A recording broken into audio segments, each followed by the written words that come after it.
Hello everyone, welcome back to my channel Manisha collections.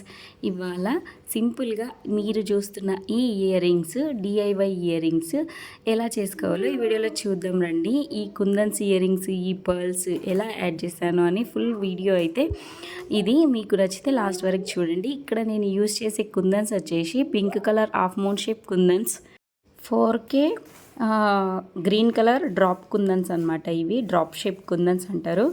తర్వాత B7000 gum OHP sheet కావాలండి. OHP sheet అంటే మనకి ట్రాన్స్పరెంట్గా ఉంటుంది. ఇది మీకు బుక్ స్టోర్లో దొరుకుతుందనమాట. ఇది 10 రూపీస్ అమ్ముతున్నారు, ఒకప్పుడు 5 రూపీస్ ఉండే, నాకైతే 10 రూపీస్కి దొరికింది. ఇక్కడ B7000 గమ్ము ఓహెచ్పి షీట్ పైన ట్రాన్స్పరెంట్ ఆ షీట్ పైన వేసేసుకొని మనకి pink colour half moon shape kundans ఉన్నాయి కదా, అవి ఇలా వీడియోలో చూపిస్తున్నట్టుగా నేనైతే ఇలా ప్లేస్ చేసుకుంటున్నాను అనమాట. నీట్గా ప్లేస్ చేసుకోండి. ఇక్కడ నేను యూజ్ చేస్తుంది వచ్చేసి స్టిక్ పెన్ అంటారు దీనికి ఒక గ్లూ కూడా వస్తుంది అనమాట. స్టిక్ పెన్కి గ్లూ కూడా మీకు ఆన్లైన్లో సెర్చ్ చేస్తే దొరుకుతుంది, లేదంటే రా మెటీరియల్ అమ్మే వాళ్ళ దగ్గర కూడా తీసుకోవచ్చు. మనకి చూసారా వీడియోలో చూపించినట్టుగా మనకి ఈ కుందన్స్కి ఈ ఈ కుందన్స్ మనం ఇలా అతికించుకోవాలన్నమాట ఓహెచ్పి షీట్ పైన. ఇలా నేను 2 రెడీ చేసుకున్నాను అనమాట. మీకు ఒక్కసారి చూస్తే అర్థమైపోతుంది మీరు ఎలా ప్లేస్ చేసుకోవాలి ఈ కుందన్స్ని అని చెప్పేసి. ఇలా ఓహెచ్పి షీట్ పైన తీసుకున్న తర్వాత మీరు ఒక 1 అవర్ అలాగా వదిలేసేయండి. ఎందుకంటే ఆ గమ్ము ప్లస్ ఆ కుందన్స్ మంచిగా సెట్ అయిపోయిన తర్వాత మీరు ఇలా సీజర్తోని ఇలా కట్ చేసుకోవాలన్నమాట. చిన్న సీజర్ యూజ్ చేయండి. ఇలాంటి పెద్ద సీజర్ అయితే నీట్గా కట్ అవ్వదు, అంటే పెద్ద సీజర్ కాబట్టి ఆ ఎడ్జెస్ వరకు వెళ్ళదన్నమాట. ఆ ఓహెచ్పి షీట్ అనేది మనకి కుందన్స్ లోపలికి వెళ్ళేటట్టుగా కట్ చేసుకోండి నీట్గా, బయటికి రాకుండా. తర్వాత చూసారా ఎంత నీట్గా వచ్చిందో. ఇలా అన్ని మనకి ఈ ఇయర్ రింగ్స్ అనేది నేను కట్ చేసుకున్నాను అనమాట. ఇక్కడ మీరు చూస్తున్నారు కదా, ఇది వచ్చేసి వ్యాక్స్ షీట్ అంటారు. వ్యాక్స్ షీట్ అంటారు కదా అది. దాన్ని ఇప్పుడు ఈ ఇయర్ రింగ్స్ ఉన్నాయి కదా, ఆ షేప్ ఎలా ఉందో అలా అయితే నీట్గా రౌండ్గా కట్ చేసుకున్నాను అనమాట. ఎందుకంటే ఓహెచ్పి షీట్కి బ్యాక్ సైడ్గా మనము ఈ వ్యాక్స్ షీట్ అనేది యూజ్ చేస్తే మనకి నీట్గా ఉంటుందన్నమాట. కుందన్స్ చూడడానికి కనిపించకుండా ఉంటాయి అన్నమాట కుందన్స్ ఇయర్ రింగ్స్కి మనకి.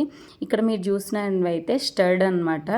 మనకి స్టడ్ బేస్ ఇవి రా మెటీరియల్స్ అన్నీ మీకు ఆన్లైన్లో కానీ లేదంటే షాప్లో కానీ తీసుకున్నప్పుడు మీకు ఇవన్నీ దొరుకుతాయి అన్నమాట. వీడియోలో చూపిస్తున్నట్టుగా మీరు స్క్రీన్ షాట్ తీసుకొని గూగుల్లో సెర్చ్ చేశారంటే ఈజీగా దొరికిపోతాయి. ఇక్కడ నేను ఆ వ్యాక్స్ షీట్కి ఇలా ఇయర్ రింగ్ని స్టడ్ ఉంటుంది కదా, దాన్ని స్టడ్ బేస్ని ఇలా అయితే కుచ్చేసుకుంటున్నాను అనమాట. రెండింటిని ఇలా పెట్టేసుకున్న తర్వాత మనము వీటిని ఫస్ట్ అయితే ఇలా ప్లేస్ చేసుకోవాలి మంచిగా నీట్గా. ఈ తర్వాత ఇయర్ రింగ్స్ని తీసుకొని అదే మనము B7000 గమ్ముని ఇలా పెట్టేసుకోవాలన్నమాట. వీడియోలో చూపిస్తున్నట్టుగా ఇలా పెట్టేసుకున్న తర్వాత మనము నీట్గా ప్లేస్ చేసుకోవాలన్నమాట. ఇక్కడ మీరు చూపిస్తున్నది వచ్చేసి ఇవి హుక్స్ అనమాట. హుక్స్ టైప్లో ఉంటాయి ఇవి.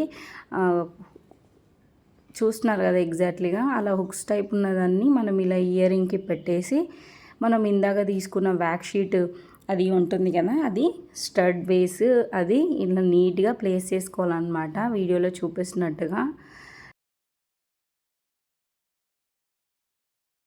ఒకవేళ మీరు వీడియో చూస్తేనే మీకు క్లారిటీగా అర్థమవుతుంది అనమాట. క్లియర్గానే వీడియో అయితే ఉంది, క్లియర్గా అయితే నేను మీకైతే చూపిస్తున్నాను. ఇలా నేనైతే మంచిగా ప్లేస్ చేసుకొని అది సెట్ చేసేసుకొని ఇలా అయితే మనము ప్రెస్ చేసుకోవాలన్నమాట. గమ్ అనేది లోపలికి ఉంటుంది, వ్యాక్స్ షీట్ పైన మనం ఇలా ప్రెస్ చేసామంటే మనకి నీట్గా అతుక్కుంటుంది. ఇలా మనము వీటన్నిటిని ఒక 1 అవర్ 2 అవర్స్ అట్లాగా వదిలేయండి. ఎందుకంటే మనకి ఈ గమ్ము ఉంటుంది కదా, ఇది మంచిగా సెట్ అయిన తర్వాతనే మనకు కుందన్స్ ఊడిపోకుండా ఉంటాయన్నమాట. దాన్ని కదిలించకుండా మీరు పక్కన పెట్టేసేయండి. 1-2 అవర్స్ తర్వాత మీరు తీసేసుకొని సైడ్కి ఎడ్జెస్ ఉంటాయి కదా, వీడియో అయితే బ్యాక్ వస్తుంది, నేనైతే ముందు మాట్లాడుతున్నాను. చూసారు కదా, అదే విధంగా ఇంకో ఇయర్ రింగ్కి కూడా మనం ఇలా పెట్టేసుకోవాలన్నమాట. చూసారా నీట్గా ప్లేస్ చేసుకొని అది అలా సెట్ చేసుకుంటూ మనము బయటికి కనిపించకుండా పెట్టేసుకోవాలన్నమాట. ఇలా రెండింటిని పెట్టేసుకొని ఒక 2 అవర్స్ తర్వాత వదిలేయండి. ఇక్కడ ఈ తీసుకున్నాను అనమాట. ఇవి బీడ్స్, వైట్ కలర్ బీడ్స్ అనమాట ఇవి. చూసారా, ఈ బీడ్స్ని మనము ఇప్పుడు ఇయర్ రింగ్స్కి ఎలా పెట్టుకోవాలో చూద్దాము. ఇయర్ రింగ్స్ని మనం ఏం చేయాలంటే అగరబత్తి ఉంటుంది కదా మనకు, దాంతో ఆ ఎడ్జెస్ అంటే మనకి వ్యాక్ షీట్ ఉంటుంది కదా, అదంతా కాల్చుకోవాలన్నమాట. మీకు ఎగ్జాంపుల్గా చెప్పాలంటే మగ్గం వర్క్ చేసే వాళ్ళు కూడా ఈ అగరబత్తీలు అనేది యూజ్ చేస్తారు కదా. నేను కుదిరితే నెక్స్ట్ వీడియోలో అయితే చూపిస్తాను అనమాట. అలా అది బయటికి కనిపించకుండా ఇయర్ రింగ్ లోపలికి వెళ్ళేటట్టుగా మనం కాల్చుకోవాలన్నమాట. తర్వాత ఈ బీడ్స్ని నేను వైట్ కలర్ బీడ్స్ని తీసుకొని ఇలా వీడియోలో చూపిస్తున్నట్టుగా పెట్టేసుకొని ప్రెస్ చేసామంటే మనకి ప్రెషర్తోని ప్రెస్ చేసామంటే మనకి ఇయర్ రింగ్స్ అనేది 2 రెడీ అయిపోతాయి అన్నమాట. పెద్ద ప్రాసెస్ ఏం కాదు, చాలా సింపుల్ ఇయర్ రింగ్స్ అనమాట. కాకపోతే పెట్టుకుంటే చాలా బాగుంటాయి అన్నమాట.